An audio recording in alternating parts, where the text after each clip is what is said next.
আজকে 10ই মে এমন কি কারণ হলো যে হঠাৎ আওয়ামী লীগকে সকল কার্যক্রম থেকে নিষিদ্ধ করা হলো? এর কারণটা কি জানেন? রাজনৈতিক দলকেও বিচার করা যাবে। সে আইনও করে রেখেছে। যাক, আমার মনে হয় একদিক দিয়ে ভালো। ইউনূস আমাদের একটা জিনিস শিখালো, কিভাবে প্রতিশোধ নিতে হয়, কিভাবে একটা দলের বিচার করতে হয়। আজকে যে আইন করে গেল, এই আইনে একদিন ওই ডক্টর ইউনূস আর উপদেষ্টা পরিষদ আর সমন্বয়ক যারা আজকে মানুষ খুন করেছে এবং কি যারা এই বিএনপি জামাতের যারা আমাদের নেতা কর্মী যেখানে যেখানে খুন করেছে, আজকে হয়তো আমরা বিচার চাইতে পারি না, কিন্তু একটা দিন আসবে সেই সময় এই সমস্ত জঙ্গির দল থেকে শুরু করে সবগুলির বিচার এই ট্রাইব্যুনালে করা যাবে। সেই সুযোগটাও সে করে দিল, আর আমরা সেই দিনের অপেক্ষায় আছি যে নিশ্চয়ই একদিন দিন আসবে, আর এর বিচার আমরা করে যারা আপন জন হারিয়েছেন, স্বজন হারা বেদনা দিয়ে বসে আছে, তাদের প্রতি ন্যায় বিচার আমরা দিতে পারবো। 2024 সালের যে নির্বাচন, আমরা আইন করে নির্বাচন কমিশন গঠন করি। নির্বাচন যে হয়েছিল সেই নির্বাচনে কেউ কিন্তু একটা কথাও বলতে পারেনি। অত্যন্ত শান্তিপূর্ণভাবে সফলভাবে নির্বাচন অনুষ্ঠিত হয়, কিন্তু চক্রান্ত আমাদের পিছে ছাড়ে না। এই চক্রান্তটা দেখলাম আমরা 2024 সালের 7ই জুলাই ছাত্রদের কোটা আন্দোলন এবং বৈষম্য বিরোধী আন্দোলন। আসলে তখন কোনো কোটা ছিলই না, একটা মামলা হয়েছিল, যাক সেটাও সরকারের পক্ষ থেকে, কিন্তু আমরা সেই রায়টা, হাইকোর্টের রায়টা স্থগিত করে দিই এবং কোটা কিন্তু থাকে না, কিন্তু তারপর আন্দোলন চলতে থাকে। আমরা কথা বলে সমস্ত দাবি মেনে নেওয়ার পরেও দেখা গেল যে তারা আম, এক দফা দাবি, কিন্তু 7 জুলাই থেকে 14 জুলাই পর্যন্ত ছাত্রছাত্রীরা যখন আন্দোলন করে, পুলিশ কিন্তু তাদের কিছুই বলেনি। কিন্তু 15 জুলাই থেকে আমরা দেখি পুলিশ ফাঁড়িতে আগুন দেওয়া, আক্রমণ করা, অস্ত্র লুট করা, পুলিশ হত্যা করা, এমনকি যা পুলিশের লাশ জ্বালিয়ে দেওয়া, একেবারে ফাঁড়ির মধ্যে পুলিশকে পুড়িয়ে দেওয়া, ঢাকা শহর থেকে শুরু করে 460টা থানা আক্রমণ এবং জ্বালাও পোড়া করা হয়। মেট্রো রেলে আগুন দেওয়া হয়, সেই সাথে ব্যাংক, হাসপাতাল, সেতু, সড়ক, সেতু ভবন, সড়ক ভবন, বিটিভি ভবন এবং দুর্যোগ ও ত্রাণ মন্ত্রণালয় ভবন, বিআরটিসি ভবন, আওয়ামী লীগ নেতা কর্মীদের উপর আক্রমণ, আওয়ামী লীগের সমস্ত অফিস, পার্টি অফিস, দলীয় অফিস, মুক্তিযুদ্ধ কমপ্লেক্স সারা বাংলাদেশে জ্বালাও পোড়াও শুরু করে দেয়। এই একটা অবস্থার মধ্যে যখন 6 জন মারা গেল, আমরা কিন্তু সাথে সাথে জুডিশিয়াল এনকোয়ারি কমিটি করে দিলাম এবং সেই এনকোয়ারি কমিটি কাজও শুরু করলো। কিন্তু এই যে হত্যাকাণ্ডটা, এটাই কিন্তু অব্যাহত থাকলো এবং এই হত্যাকাণ্ডটা এমনভাবে ঘটছে যে সেখানে যে বুলেটটা ব্যবহার করা হলো, 7.62 বুলেট, এই বুলেট তো আমাদের পুলিশ ব্যবহার করে না, তাই বুলেটটা কোত্থেকে আসলো? স্নাইপার রাইফেল দিয়ে যে গুলি করা হচ্ছে, এই গুলিগুলি কে করলো, কাদের হাতে অস্ত্র? এটা এনকোয়ারি করার জন্য যখন আমরা দিলাম, এর মধ্যেই 5ই আগস্ট আপনারা জানেন যে সেই সময় বঙ্গবন্ধু স্মৃতি জাদুঘর পোড়ানো হলো, সংসদ ভবন, গণভবন, সুধা সদন, রেহানার বাসা সবগুলি লুটপাট, অগ্নিসংযোগ, মানে এমনভাবে সেরা এই ধরনের ধ্বংসাত্মক কার্য শুরু করা হলো। তার উপর তো অত্যাচার নির্যাতন ছিলই। ওই অবস্থায় আমাকে আমি সরে যেতে হলো আমাকে, এবং দেখা গেল যে আরো বেশি অত্যাচার নির্যাতন শুরু হলো। আওয়ামী লীগের নেতা কর্মীরা কারো একটা ঘরবাড়ি নাই, না হলে প্রায় 70-80 হাজার মানুষের বিরুদ্ধে মামলা, আর এজাহারভুক্ত আসামি তো আছেই, আবার অজ্ঞাতনামা, সব মিলে প্রায় 4-5 লাখ তো হবেই। আর যেভাবে আমাদের অফিস আদালত যা কিছু পুড়িয়েছে, তাও প্রায় 1 কোটি স্থাপনা সারা বাংলাদেশে পোড়ানো জ্বালানো হয়েছে। একের পর এক, মানে সম্পদ ধ্বংস, ইন্ডাস্ট্রিগুলি বন্ধ, অনেক ইন্ডাস্ট্রিতে আগুন দেওয়া হয়েছে এবং ইন্ডাস্ট্রি বন্ধ হয়ে গেছে। শ্রমিকরা প্রায় লাখখানেক শ্রমিক কিন্তু বেকার হয়ে গেছে, মানুষের আয় কমে গেছে, মানুষের হাতে আর সবচেয়ে জিনিস যেটা আমাদের কাছে অবাক লাগে, যে প্রকাশ্য দিবালোকে চাপাতি, চাইনিজ গুঁড়া, লাঠি, সোটা, আগ্নেয়াস্ত্র সব নিয়ে আক্রমণ করা। তারা ছাত্র সমন্বয়ক, তাদের সব শক্তি, এদের সাথে ছাত্র এবং তাদের সাথে আর কারা আছে সেটাই বড় কথা। এবং এই যে হত্যাকাণ্ডগুলি ঘটিয়েছে বা যেভাবে আক্রমণ করেছে, কিন্তু মামলা দিয়েছে কার বিরুদ্ধে? সব আওয়ামী লীগের বিরুদ্ধে। ওই 15 জুলাই থেকে যত হত্যাকাণ্ড, অগ্নিসন্ত্রাস, জ্বালাও পোড়াও, ঘটনাগুলি ঘটেছে, যারা ঘটিয়েছে তাদের দায় মুক্তি দেওয়া হলো, তাদের ইন্ডেমনিটি দেওয়া হলো। এদের বিরুদ্ধে কোনো মামলা করা যাবে না, এদের কোনো শাস্তি দেওয়া যাবে না, কোনো ব্যবস্থা নেওয়া যাবে না। কেন? এটাই তো আমার প্রশ্ন, যে এত বড় অপরাধ যারা করবে তাদের দিল দায় মুক্তি, আর এই ঘটনার সমস্ত দায় দায়িত্ব আওয়ামী লীগ নেতা কর্মীদের উপর মিথ্যা মামলা দিয়ে হয়রানি। সকলের বিরুদ্ধে কি? খুনের মামলা। প্রথম যুগে তো খালি খুনের মামলাই দিয়ে গেল, খুন এবং বিস্ফোরক মামলা। আর অজ্ঞাতনামার এই সুযোগ ধরে চাঁদাবাজি, চাঁদাবাজি এমন হারে, আর কারো বাড়িতে ঘর বাড়ি সব কিছু জ্বালিয়ে পুড়ে ছাড়খাড় করা। যেখানে আইন শৃঙ্খলা রক্ষাকারী সংস্থা আছে, সেনাবাহিনী আছে, তাদের সামনেই এই চাপাতি নিয়ে ইনি ঘুরে বেড়াচ্ছে। উচ্চ আদালত প্রধান বিচারপতি থেকে শুরু করে একবারে মানবাধিকার কমিশন, পাবলিক সার্ভিস কমিশন, নির্বাচন কমিশন, সবকিছু কিন্তু এই অস্ত্র আর লাঠির জোরে তাদেরকে পদত্যাগ করানো। আর স্কুল, কলেজ, ইউনিভার্সিটি ছাত্রছাত্রীরা তাদের শিক্ষকদের অপমান করা এবং তাদেরকে জোর করে পদত্যাগ করানো, এইরকম একটা অরাজকতা তারা সৃষ্টি করলো। এটা শুধু এই ইউনূস ক্ষমতা দখল, আর এই ক্ষমতা দখলের পর থেকে এই সমস্ত অপকর্মগুলি চলছে। গত 10 তারিখে আমরা কি দেখলাম? আওয়ামী লীগের সকল কর্মকাণ্ড নিষিদ্ধ করা হলো। কেন? যত হত্যার দোষ আমাদের উপরে, অথচ হত্যাকাণ্ডের শিকার কিন্তু আওয়ামী লীগের নেতাকর্মী বেশি। না হলে আওয়ামী লীগের 2-3 হাজার নেতাকর্মীকে তারা হত্যা করেছে, পরিবার পরিজন সহ। তাদের সেভাবেও হত্যাকাণ্ড চলেছে, কাউকে পুড়িয়ে মেরেছে, মেরে পা বেঁধে ঝুলিয়ে দিয়েছে। তার উপর হামলা মামলা তো আছে। আমার তো মনে হয় যে আওয়ামী লীগের যত নেতাকর্মী সবার বিরুদ্ধে মামলা, একটা না একাধিক মামলা।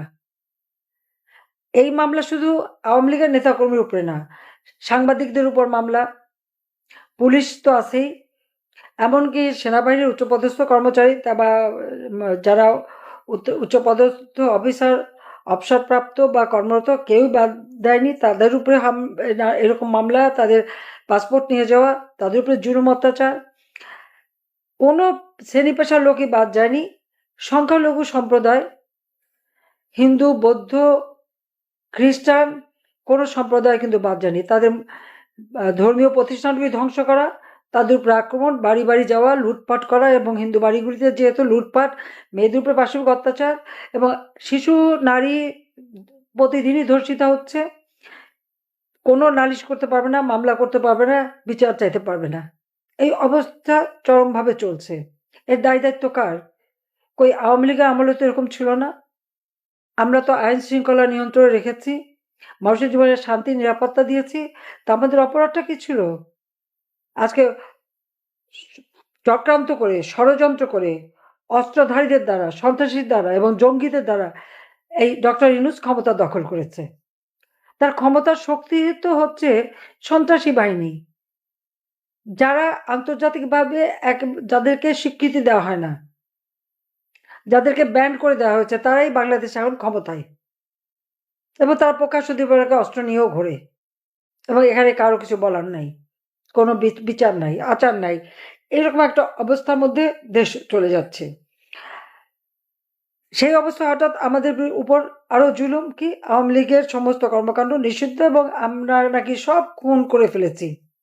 যখন কোনো মানুষকে ক্ষতি করে, যখন মানুষকে যারা হত্যা করবে, তাদের বিরুদ্ধে আইন শৃঙ্খলা রক্ষাকারী সংস্থা অবশ্যই ব্যবস্থা নেবে, এবং তাদের নিজেদের নিরাপত্তারও ব্যাপার। পুলিশকে যখন পিটিয়ে পিটিয়ে হত্যা করে, তখন পুলিশ কি আর অন্য পুলিশ কি তাদেরকে বাঁচাতে যাবে না? তো সেটা হলো অপরাধ। কিন্তু যাকে মারা হলো, যে ভিকটিম, তার কোনো বিচার সে পাবে না, তার কিছু করার নাই। এই হলো ইউনূসের মানে রাষ্ট্র পরিচালনা। এবং আজকে 10ই মে এমন কি কারণ হলো যে হঠাৎ আওয়ামী লীগকে সকল কার্যক্রম থেকে নিষিদ্ধ করা হলো? এর কারণটা কি জানেন? কারণ আর কিছুই না। ক্ষমতায় এসে একদিকে দুর্নীতি করা, অর্থ বানানো, অর্থ পাচার করা তো আছেই, তার উপর আজকে আমাদের দেশ বিক্রি করে দেওয়া হচ্ছে। ডক্টর ইউনূসের পররাষ্ট্র বিষয়ক উপদেষ্টা নিজেই বলেছেন যে মিয়ানমারের যে বর্ডার, সেই বর্ডারে বাংলাদেশের কোনো নিয়ন্ত্রণ নাই। বাংলাদেশের বর্ডারে নিয়ন্ত্রণ থাকবে না, তো সরকার আছে কি কাজে। সরকার কি করে? সরকারের কি কোনো দায়িত্ব নেই? কই আওয়ামী লীগ যখন ক্ষমতায় ছিল তখন তো এই অবস্থা ছিল না? আমি থাকতে তো প্রত্যেকটা বর্ডারে নিয়ন্ত্রণ নিশ্চিত করা ছিল। বাংলাদেশের স্বাধীনতা সার্বভৌমত্ব সম্পূর্ণভাবে সুরক্ষিত ছিল। তা আজকে নাই কেন তার জবাব ডক্টর ইউনূসকে দিতে হবে। আসল কথা হলো সে তো দেশ বিক্রি করবার মুচলেখা দিয়ে ক্ষমতায় এসেছে। এইজন্যই তো মিয়ানমারের বর্ডার এখন অরক্ষিত। দেশের স্বাধীনতা সার্বভৌমত্ব প্রশ্নের সম্মুখীন। কারণ তার ক্ষমতার দখলটা হচ্ছে যে এই সন্ত্রাসী এদের হাতে, তাদের নিয়ে। আজকে মিয়ানমারের যারা বিদ্রোহী, সেই বিদ্রোহীদেরকে যদি জান্তা সরকার, মিয়ানমারের যে সরকার আছে, তারা যদি এই বিদ্রোহীদের উপরে আক্রমণ চালায়, এদেরকে যে আমাদের বর্ডারে জায়গা দিচ্ছে, তার পরিণতি কি হতে পারে সেটা একবার চিন্তা করেন। মিয়ানমার সরকার যদি এর উপর আক্রমণ করে, যদি এয়ার অ্যাটাক করে বা মর্টার শেল মারে, সেগুলি কোথায় এসে পড়বে? শুধু কি তাদের উপরে পড়বে? সেটা তো বাংলাদেশের মাটিতেও পড়বে। ইউনূসকে ঠেকাতে পারবে? কিভাবে ঠেকাবে সেটা আমার প্রশ্ন।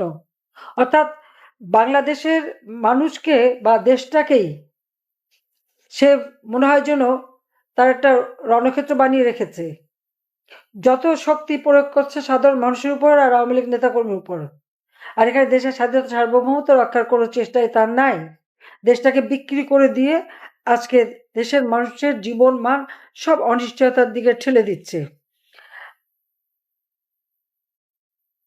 আমরা দেখেছি যে একদিন বিএনপি লুটপাট করেছে, দখল করেছে, আগুন দিয়েছে। এখন আবার তাদের সাথে জুটেছে এনসিপি, তারাও এখন দখল লুটপাট শুরু করে দিয়েছে। আর 15 জুলাই থেকে যারা এই হত্যাকাণ্ড ঘটেছে সব দায় মুক্তি দিয়ে তাদেরকে লালন পালন করছে। তার মানে সাধারণত একটা রাষ্ট্রে মানুষের জীবনে শান্তি নিরাপত্তা দিতে হলে দুষ্টের দমন শিষ্টের পালন করতে হয়। আর ইউনূস সরকারের নিয়ম হচ্ছে দুষ্টদেরকে তার আওতায় রাখা, ছায়াতলে রাখা, তাদেরকে মদদ দেওয়া, আর যারা নিরীহ সাধারণ মানুষ তাদের উপরেই জুলুম অত্যাচার করা, এটাই করে যাচ্ছে। এই যত ধ্বংসযজ্ঞ আজকে হলো, এর সাথে যারা জড়িত তাদের কেন বিচার হবে না সেটাই আমার প্রশ্ন। আওয়ামী লীগ এখানে ক্ষতিগ্রস্ত, সব থেকে বেশি আওয়ামী লীগের উপর জুলুম হয়েছে। আবার সেই আওয়ামী লীগের উপরেই নিষেধাজ্ঞা দেওয়া হয়। এই নিষেধাজ্ঞা আমরা কখনোই মানতে পারি না, এটা আমরা মানি না। কারণ আওয়ামী লীগ ভেসে আসেনি। আওয়ামী লীগ এদেশের মানুষের অধিকার প্রতিষ্ঠা করার সংগ্রাম সবসময় করে গেছে। কারণ আওয়ামী লীগ এদেশের মানুষকে অন্ন, বস্ত্র, বাসস্থান, চিকিৎসা, শিক্ষার সুযোগ দিয়েছে, জীবনমান উন্নত করেছে, গ্রাম পর্যায় পর্যন্ত সার্বিক উন্নতি হয়েছে। বিশ্বে আমার দেশের মানুষ তাদের জন্য একটা মর্যাদা নিয়ে চলতে পারে, সেই ব্যবস্থাটা আমরা করেছি। ইউনূস সাহেব ক্ষমতায় আসার পর উনি নিজে কি পেয়েছেন আর দেশের মানুষকে কি দিয়েছে? সেটাই আমাদের প্রশ্ন। তিনি কি পেয়েছেন আপনারা দেখেন। এক তো সে শ্রমিকদের অর্থ আত্মসাৎ করেছে, তার নিজের কোম্পানির শ্রমিক। নিয়ম আছে প্রত্যেক কোম্পানি তার প্রফিটের 5% শ্রমিক কল্যাণ ফান্ডে জমা দেবে। ইউনূস কোনোদিন তা জমা দেয়নি। শ্রমিকরা যখন দাবি করলো তাদের অনেককে চাকরি থেকে বের করে দিল, তারা মামলা করলো। আর সেই মামলায় সাজাপ্রাপ্ত আসামি, শ্রমিক আদালতে সাজাপ্রাপ্ত আসামি হচ্ছে ইউনূস, ডক্টর ইউনূস। তিনি কিন্তু শ্রমিকদের অর্থ আত্মসাৎ করে সাজাপ্রাপ্ত আসামি। দুর্ভাগ্য বাংলাদেশের যে সাজাপ্রাপ্ত আসামি আজকে ক্ষমতার শিখরে বসে আছে, তাও অস্ত্রধারী সন্ত্রাসীদের দ্বারা। ক্ষমতায় বসেই তার বিরুদ্ধে আয়কর ফাঁকিদার মামলা, দুর্নীতির মামলা, প্রায় 5টা দুর্নীতির মামলা হয়েছিল। গ্রামীণ ব্যাংকের আত্মসাৎ, পয়সা আত্মসাৎ, গ্রামীণ টেলি কমিউনিকেশনের টাকা আত্মসাৎ, এই সমস্ত আত্মসাৎ, মানি লন্ডারিং সব কিছু অডিট রিপোর্ট এবং তদন্তে বেরিয়ে এসেছে এবং তার বিরুদ্ধে মামলা করা হয়েছে। তার যে ট্যাক্স ফাঁকির মামলা, প্রায় 1100 কোটি টাকার ট্যাক্স ফাঁকি, সেখানে 666 কোটি, দুঃখিত, 666 কোটি টাকার যে মামলাটা, তার রায় হওয়ার কথা ছিল 6ই আগস্ট। এই জন্য 5ই আগস্টে এমন একটা পরিবেশ সৃষ্টি করলো যেন ওই রায় আর দিতে না পারি। আর ক্ষমতা এসে সব মামলা প্রত্যাহার করে নিল। যে মামলা রায় দিতে তখন অপেক্ষাবান, সে মামলা কিভাবে সে প্রত্যাহার করে? এটা সম্পূর্ণ একটা অনিয়ম।